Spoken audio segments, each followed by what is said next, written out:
High আসসালামু আলাইকুম। সবাই কেমন আছেন? বহুদিন পরে একটা ভিডিও নিয়ে আসলাম। তো আজকে আমি মূলত ভিডিও করব আমার খামারের 9 নম্বর ঘর। তো 9 নম্বর ঘরে আজকে আমি খাবার দিতে আসলাম সকালে। এখন অনেকেই জানেন যে এখন শীত অনেক বেশি, আর সৌদি আরব শীতের পরিমাণটা আরও অনেক বেশি।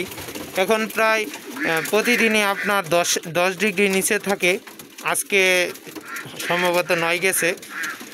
তো এই কারণে একটু দেরিতে খাবার দিয়ে থাকি। প্রতিদিনই চেষ্টা করি 7:30টার পরে খাবার দেওয়ার জন্য, রৌদ্রটা ওঠার পরে খাবার দেওয়ার জন্য চেষ্টা করি। তো আপনারা শীতের সময় চেষ্টা করবেন একটু দেরিতে খাবার দেওয়ার জন্য, কারণ রৌদ্র না উঠলে কবুতর তেমন খাবার খাইতে চায় না। তো আবার পুরনো কালকে যেই বিকালে যেই খাবারটা দিছি ওই খাবারটাও ছিল, দেখেন এই যে খাবারটা অল্প ছিল।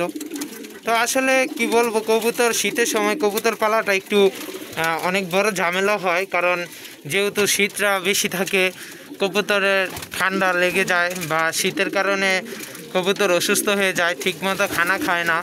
তো আসলে অনেক ধরনের সমস্যা হয়, এই কারণে ওষুধ দিতে হয় প্রতিনিয়ত। আর যেহেতু আমাদের কবুতর অনেক বেশি, তো আমরা প্রতিনিয়ত ওষুধ দিতে হয়। আর আপনারা জানেন যে আমি প্রতিনিয়ত আমার কবুতরের ভিডিও দিয়ে থাকি। আমার এই ভিডিওটা হচ্ছে কবুতরের 9 নম্বর ঘর। তো দেখেন এই ঘরে বাচ্চা, দেখেন এই যে বাচ্চা, এই যে দেখেন বাচ্চা, আর দেখেন ডিম নিয়ে বসে আছে। এখানেও বাচ্চা আছে। এই ঘরে মূলত 4 জোড়া বাচ্চা আছে এবং বাকিটি ডিম নিয়ে বসে আছে। তো আপনারা যারা ভিডিওটা দেখতেছেন 1 থেকে 8 নম্বর ঘরের ভিডিও পর্যন্ত আমি দিয়ে রাখছি আমার চ্যানেলে। আপনাদের যদি ভালো লাগে ভিডিওগুলো দেখে যদি সুন্দর মনে হয় তাহলে অবশ্যই আমার ওই ভিডিওগুলো দেখবেন। আর এখানে দেখেন আজকে কি খাবার দিলাম। এখানে আমরা মূলত 2 জাতের খাবার দিই, ভুট্টা আর হচ্ছে ফিড। আগে গম দিতাম, তো গম দেওয়ার কারণে আপনার কবুতরের মুখে ঘা হতো, এ কারণে কবুতর শুকিয়ে মারা যায়।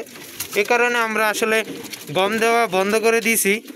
এখন মূলত আমরা ফিড আর ভুট্টা দিয়ে থাকি আর ভিটামিন খাওয়াই। তো আলহামদুলিল্লাহ অনেক ভালো থাকে। গা যে হয় ওই সমস্যাটা এখন আমাদের কবুতর হয় না, গাজনিত যে সমস্যাটা। তো আপনারা চেষ্টা করবেন গম না দিয়ে অন্য যে কোনো উন্নত মানের খাবার দেওয়ার জন্য, যেগুলো ভিটামিন খুবই বেশি। যেমন আপনারা জানেন ভুট্টার মাঝে খুবই ভিটামিন বেশি থাকে, আর ফিটে ভিটামিনটা তেমন বেশি থাকে না, কিন্তু আমরা একটু দামি ফিটটা খাওয়ানোর কারণে ফিটটার মাঝে ভালোই ভিটামিন থাকে। তো যারা ভিডিওটা দেখতেছেন অবশ্যই কমেন্ট করে জানাবেন এবং লাইক করবেন, আর ভালো লাগলে অবশ্যই চ্যানেলটা সাবস্ক্রাইব করবেন। আসসালামু আলাইকুম।